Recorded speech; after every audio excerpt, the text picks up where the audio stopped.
for since the creation of the world, God's invisible qualities, His eternal power and divine nature have been clearly seen, being understood for what has been made. In Romans 1:20. In the book of Genesis, He mentioned that He made all kinds of beautiful trees grow and produce good fruits. Every creature is the object of the Father's tenderness who gives it a place in the world. God's love is the fundamental moving force in all created things. If we love God and respect Him, we should love and care for the environment and the nature.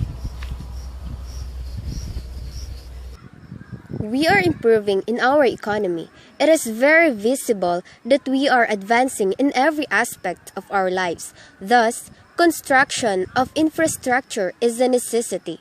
Road widenings is a must because our country is in progress.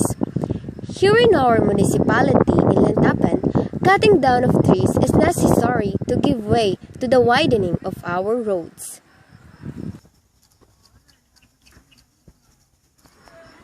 Concern for the environment thus needs to be joined to a sincere love and unwavering commitment to resolving the problem of the society.